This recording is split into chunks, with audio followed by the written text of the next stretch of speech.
നമസ്കാരം. ലോകത്ത് എവിടെ മനുഷ്യവാസമുണ്ടോ അവിടെല്ലാം തന്നെ മലയാളികളുടെ സാന്നിധ്യമുണ്ട്.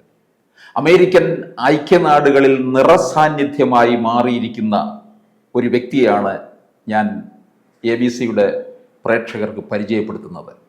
മറ്റാരുമല്ല, വളരെ പ്രഗത്ഭനായ ആർക്കിടെക്റ്റ് ശ്രീ രാമൻ നായർ. സ്വാഗതം ശ്രീ രാമൻ നായർ. സ്വാഗതം. Thank you. അതൊരു പ്രത്യേക കലയാണ് ഈ ആർക്കിടെക്ട് എന്നൊക്കെ പറഞ്ഞു കഴിഞ്ഞാൽ. കേരളത്തിൻ്റെ മണ്ണിലാണ് പഠിച്ചു വളർന്നതൊക്കെ. അതെ. 55 വർഷമായിട്ട് അമേരിക്കയിൽ കഴിയുന്നു. അതെ. പക്ഷെ ഇപ്പോഴും മലയാളത്തിൻ്റെ മണ്ണെന്ന് കേൾക്കുമ്പോൾ താങ്കൾക്കൊരു പ്രത്യേക വികാരം തന്നെ ഉണ്ട്. അത് ഞാൻ ആദ്യത്തെ 18 കൊല്ലം എനിക്ക് മലയാളം മാത്രമേ അറിയാമായിരുന്നുള്ളൂ. പിന്നെയാണ് ഞാൻ ഇംഗ്ലീഷ് പഠിച്ചത്. അതുകൊണ്ട് മലയാളം എനിക്ക് നല്ലപോലെ സംസാരിക്കാൻ സാധിക്കും എവിടെയായിരുന്നാലും. അപ്പോൾ ഈ ആർക്കിടെക്റ്റിലേക്ക് വരാനുണ്ടായ ഒരു സാഹചര്യം ഉണ്ടാകുമല്ലോ തീർച്ചയായിട്ടും, അല്ലേ? അതെ, എനിക്ക് എൻ്റെ അച്ഛനെ മനസ്സിലാക്കി. എമംഗ് ഹിസ് 7 കുട്ടികളിൽ എൻ്റെ ഇൻട്രസ്റ്റും ടേസ്റ്റും ഒക്കെ more on the art side. ചില പടം വരയ്ക്കുക അങ്ങനെയൊക്കെ വന്നപ്പോഴത്തേക്കും പെട്ടെന്ന് മദ്രാസ് യൂണിവേഴ്സിറ്റി ആർക്കിടെക്ചറൽ കോളേജ് തുടങ്ങി. അപ്പോൾ അവിടെ സെക്കൻഡ് ബാച്ചിൽ ഞാൻ അപ്ലൈ ചെയ്തപ്പോഴത്തേക്കും എനിക്ക് അഡ്മിഷൻ കിട്ടി. മദ്രാസ് എന്ന് പറയുമ്പോൾ വളരെ ദൂരെയാണല്ലോ. സോ അങ്ങോട്ട് പോകാനായിട്ട് അച്ഛൻ എനിക്ക് അനുവാദം തന്നു, പണം തന്നു, എന്നെ അവിടെ അയച്ചു. മദ്രാശി എന്നാണല്ലോ അന്ന് അറിയപ്പെടുന്നത്. അതെ, മദ്രാസി അന്ന്. ഇപ്പോഴും ചെന്നൈ എന്നല്ലേ പറഞ്ഞു. അതെ അതെ. അങ്ങനെ അവിടെയാണോ പഠനം പൂർത്തിയാക്കിയതല്ലേ? അതെ, അവിടെ 5 കൊല്ലത്തെ കോഴ്സാണ്. അത് കഴിഞ്ഞിട്ട് ഞാൻ അവിടെ ഒരു 3 കൊല്ലം ജോലി ചെയ്തു. ആ സമയത്ത് ഞാൻ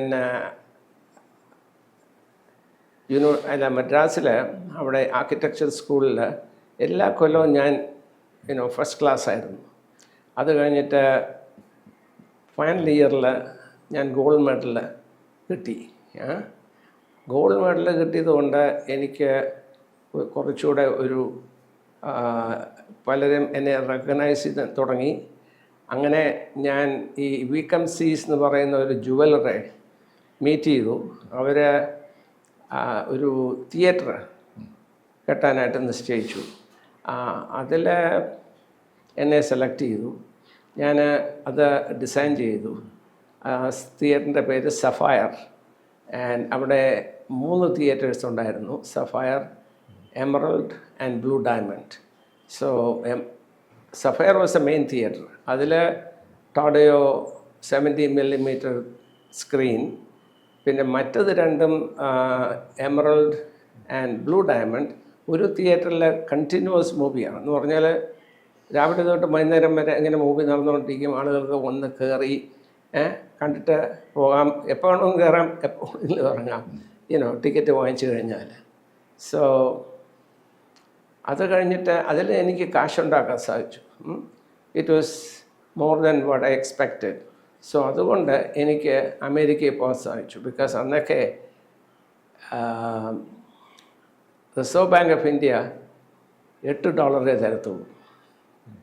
നാട്ടിൽ എനിബഡി ഹു ഗോസ് ഔട്ട്സൈഡ്, വെളിയിൽ പോകുന്നവർക്കൊക്കെ അത്രയേ കൊടുക്കുന്നുള്ളായിരുന്നു.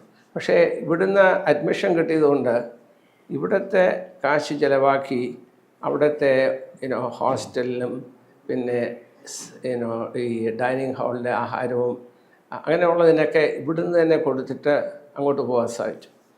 അവിടെ ചെന്ന് ഞാൻ പഠിത്തം തുടങ്ങിയപ്പോൾ എനിക്ക് ഒരു ടീച്ചിങ് അസിസ്റ്റൻഷിപ്പ് കിട്ടി. എന്ന് പറഞ്ഞാൽ ഒരു കോഴ്സ് പഠിപ്പിക്കുക, പിന്നെ ഞാൻ ഫുൾ ടൈം സ്റ്റുഡൻറ്റ്. അങ്ങനെ ഇരുന്ന ആദ്യത്തെ കൊല്ലം അങ്ങനെ പോയി. രണ്ടാമത്തെ കൊല്ലം ആയപ്പോഴത്തേക്കും എൻ്റെ ഹെഡ് ഓഫ് ദി ഡിപ്പാർട്ട്മെൻറ്റ് എന്നെ വിളിച്ച് പറഞ്ഞു, എന്നെ റേ എന്നാണ് വിളിക്കുന്നത്, RAY.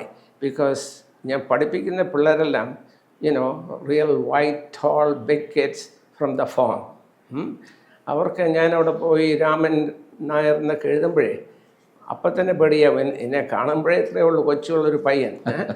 അതുകൊണ്ട് അദ്ദേഹം പറഞ്ഞു, ഞാൻ നിൻ്റെ പേര് റേ എന്നാക്കാൻ പോവാണ്, RAY. So that stood with me all my life. ഇപ്പോഴും എല്ലാവരും പലരും എന്നെ റേ എന്നാണ് വിളിക്കുന്നത്, റേ അങ്കിൾ.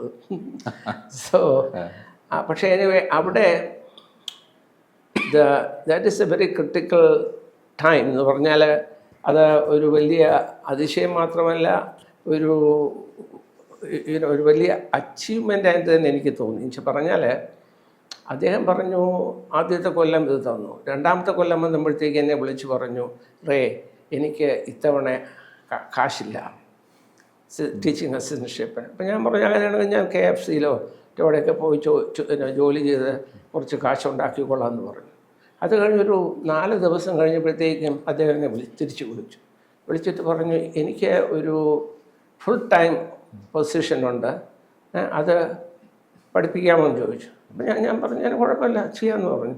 ഞാനത് അക്സെപ്റ്റ് ചെയ്തു. ഞാൻ പഠിപ്പിക്കാൻ തുടങ്ങി. അപ്പോഴത്തേക്കും ഈ ക്യാമ്പസസിലൊക്കെ ഒരു ഫോറിൻ സ്റ്റുഡൻസ് അഡ്വൈസർ, അദ്ദേഹത്തിൻ്റെ ജോലി എന്ന് വെച്ചാൽ ഈ ഫോറിൻ വരുന്ന ആളുകൾ ഈ വിസ വയലേറ്റ് ചെയ്യാതിരിക്കാനാണ്. എനിക്കൊരു സ്റ്റുഡൻറ്റ് വിസയേ ഉള്ളൂ, I am not allowed to teach full time. അതുകൊണ്ട് അവരുടനെ എന്നെ വിളിച്ചു ഓഫീസിൽ, foreign students adviser, mister Nair, I have to deport you. what do you mean deport me? അപ്പോൾ അത് പറയാ, you are in violation because you only have a student visa and you are teaching full time. അപ്പോൾ ഞാൻ പറഞ്ഞു I'll give it up.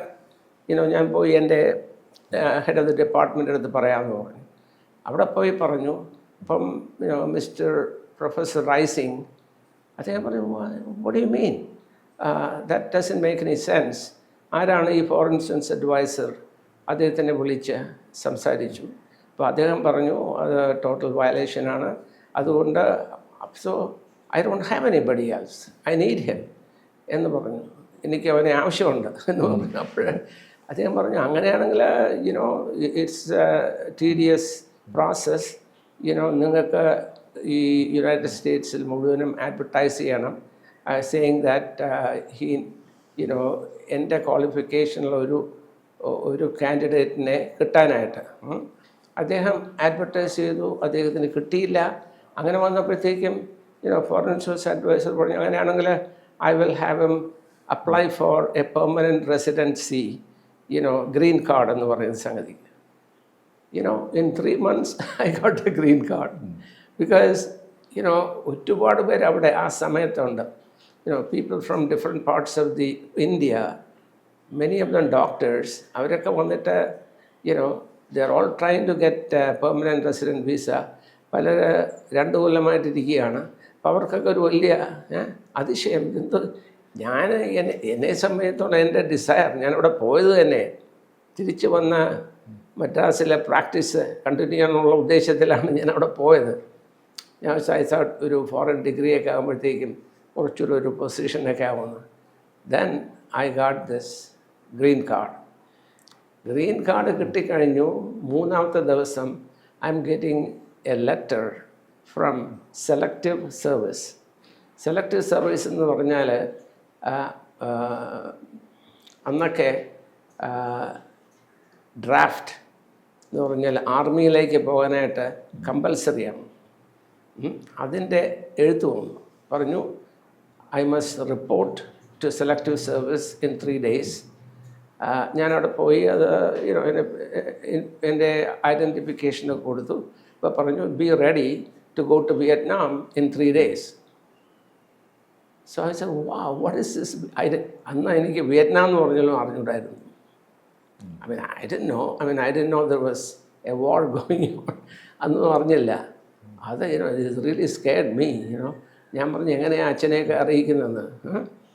എന്നിട്ട് foreign students അഡ്വൈസറിപ്പോൾ ഞാൻ പറഞ്ഞു ഇങ്ങനെയാണ് സിറ്റുവേഷൻ.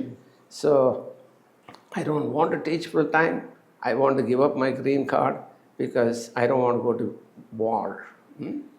അപ്പോൾ ഉടനെ അദ്ദേഹം വിളിച്ച് ചോദിച്ചപ്പോൾ since I was selected on a merit basis, അതുകൊണ്ടാണല്ലോ കിട്ടിയത് മെറിറ്റ് കൂടെ കിട്ടിയതുകൊണ്ട് there was a reason behind why I was selected to get this status. അപ്പോൾ ഉടനെ അവർ എന്നെ പറഞ്ഞു അങ്ങനെയാണെങ്കിൽ you can continue to teach but you have to maintain a 3.1 average grade point. അതേ സമയത്ത് you have to teach for the next until you are 35. അങ്ങനെ ചെയ്തു. So I accepted that. ഞാൻ അവിടെ പഠിപ്പിക്കാൻ തുടങ്ങി. ഇത് ഏത് കാലമാണ്? വർഷം ഒരു വർഷം I have to say 1968 because ഞാൻ ഐ റീച്ച്ഡ് US 1965 പോയിട്ട് ഉടനെ തന്നെ പഠിക്കാൻ തുടങ്ങി. ഈ ടീച്ചിങ് അസിസ്റ്റൻഷിപ്പ് എടുത്തു സപ്പോർട്ട് ചെയ്യാനായിട്ട്. പിന്നെയാണ് ഈ ചേഞ്ചസ് ഇതൊക്കെ വന്നത്. ആ സമയത്ത് ഈ the war was at the peak and Lyndon Johnson ആയിരുന്നു പ്രസിഡൻറ്റ്. ലിൻഡൻ ജോൺസൺ അദ്ദേഹം സെക്കൻഡ് ടേം വേണ്ടാന്ന് വെച്ചു. Because war was so intense. America ആ വാർ ജയിക്കുന്ന ഒരു സംശയമില്ലായിരുന്നു. അങ്ങനെ ആയപ്പോൾ അദ്ദേഹം റിസൈൻ ചെയ്തു. അതോടെ Nixon became the president. So Nixon stopped the war, meaning America got defeated. അത് മാത്രമല്ല he abandoned draft. I escaped because draft എന്ന് പറയുമ്പോഴല്ലേ compulsorily going to war. I mean, going to serve in the US Army. അപ്പൊ ഈ പിന്നെ ഇവിടുന്ന് പോയി കഴിഞ്ഞ് Shri Raman Nair ray ആയി, രാമൻ നയ്യാറായി അല്ലേ? അല്ല, നയ്യാറായിരുന്നു. മോഡൽ സ്കൂളിലാണ് ഞാൻ പഠിച്ചത്. അവിടുത്തെ എൻ്റെ head of the department is the one who said, Nair എന്ന് പറയുന്നത് NAYAR ആണ് നിങ്ങളുടെ പേര് കേട്ടോ, അല്ല NAIR എന്നുള്ളത് കാസ്റ്റാണെന്ന് എന്ന് പറഞ്ഞ് എൻ്റെ പേര് മാറ്റി കളഞ്ഞു. അങ്ങനെയാണ് ഈ കുഴപ്പം മുഴുവൻ ഉണ്ടായത്. Being A Nair. അന്ന് ഇതുപോലെ NSS പ്രവർത്തനങ്ങൾ ഉണ്ടായിരുന്നത് നമുക്ക് അവിടെ പരാതിപ്പെടാമായിരുന്നില്ലേ? അതെ, അതൊന്നും എനിക്ക് അറിഞ്ഞുകൂടായിരുന്നല്ലോ. ഞാൻ ഒന്നാമത് മദ്രാസിലായിരുന്നു. അതെല്ലാം കൂടുതൽ വാർത്തകളും വിശേഷങ്ങളും നിങ്ങളിലേക്ക് എത്താൻ ABC മലയാളം സബ്സ്ക്രൈബ് ചെയ്യുക, ബെൽബട്ടനും അമർത്തുക.